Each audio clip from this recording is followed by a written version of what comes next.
Bom dia, estão animados? Hoje, sexta-feira, dia 8 de maio. Domingo estaremos comemorando o Dia das Mães. Peço a Deus que derrame muitas bênçãos sobre cada uma de vocês, mamães. E vocês, crianças, não se esqueçam daquele mimo especial. Este mimo não precisa ser presentes. O maior presente é o amor, é o carinho, é o respeito e a obediência. Quero que vocês abram a apostila de história na página 130. O conteúdo é um novo centro econômico no Brasil. Já vimos sobre a economia do Brasil, mas vamos aprofundar o conhecimento hoje sobre o ouro e o café. Nas páginas 130 e 131 aparecem duas mãos. Uma traz o ouro, a outra traz o café. E questiona. Quero que vocês sigam comigo. O que você vê nessas mãos? Como essa imagem se relaciona com a história brasileira? Pensando no período colonial brasileiro, de quem poderiam ser essas mãos? Então, são mãos de pele escura que vocês podem fazer a interpretação. Página 132. Em busca do ouro. Ao contrário dos portugueses, os espanhóis tiveram muita sorte ao chegar ao território americano, pois suas colônias eram ricas em metais preciosos, principalmente ouro e prata.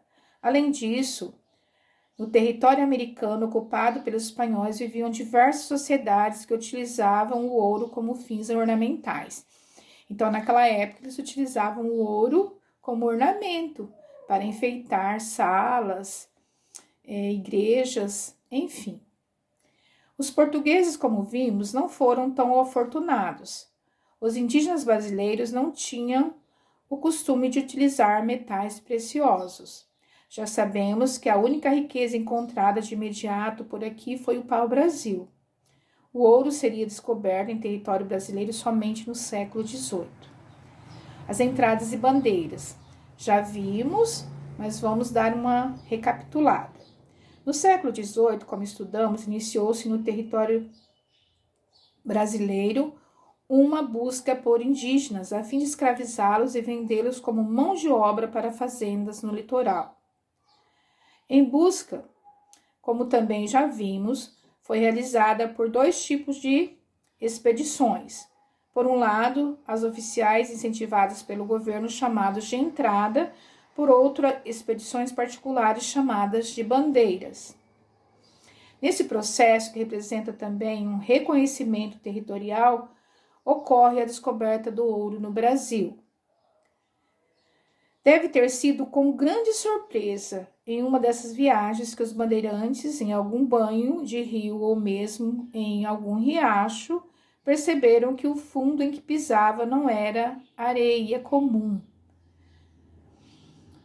Do leito de cor dourada, eles retiraram então pequenas pedras.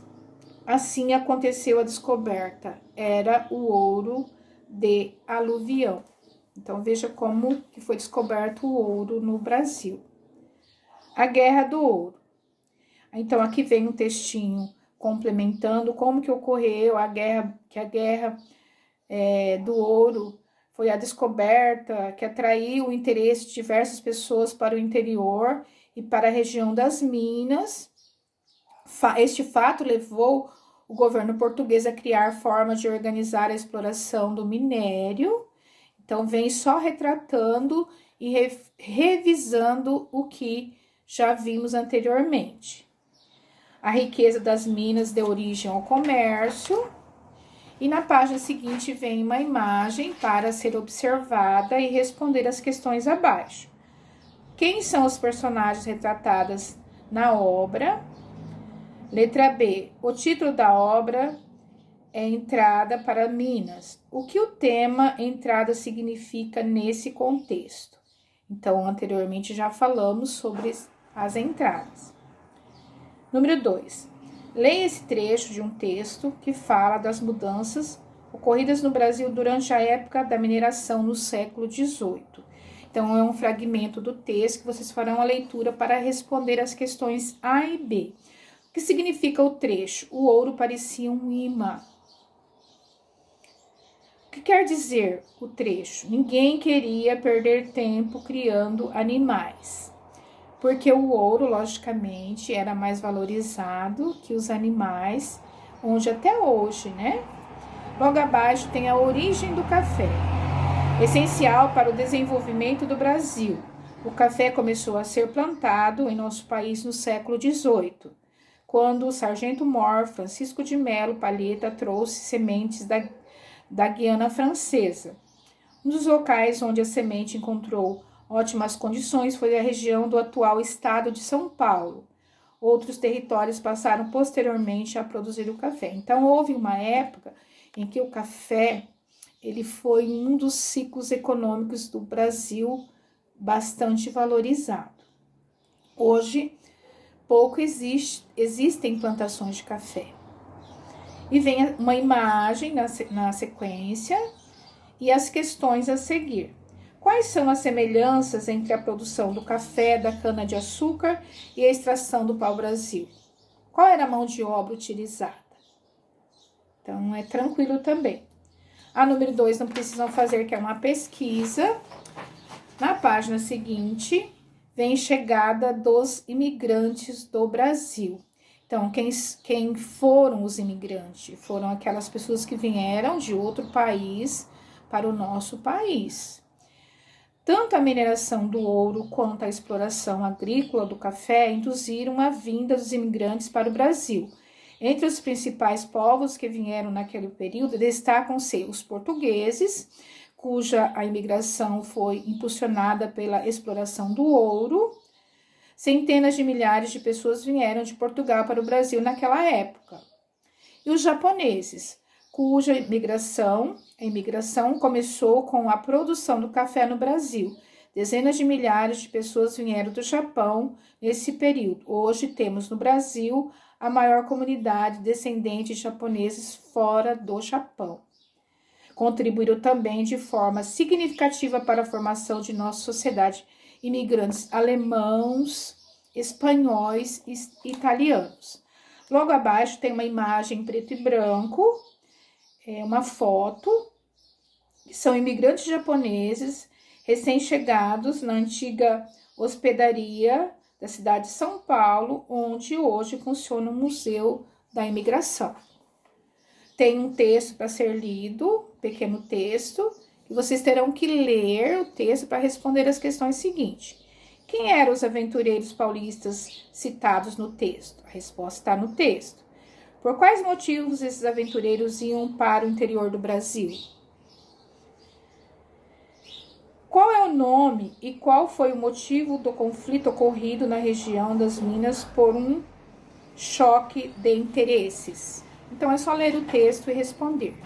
Tem uma caça-palavras na sequência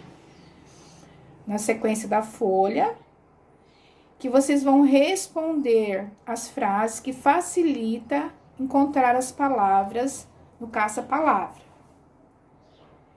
Depois, na sequência, tem escreva embaixo de cada um dos pratos do país de origem. E tem a macarronada, sushi e o bacalhau. Logo abaixo, vocês vão fazer uma pesquisa. O ouro foi muito cobiçado no Brasil durante o período colonial. Mas será que este metal ainda é extraído em nosso país? Faça uma pesquisa e anote as áreas onde esse metal precioso ainda é encontrado e extraído no território brasileiro. Então, vocês vão procurar lá no Google fazer essa pesquisa. Número 4. Para que serve o ouro?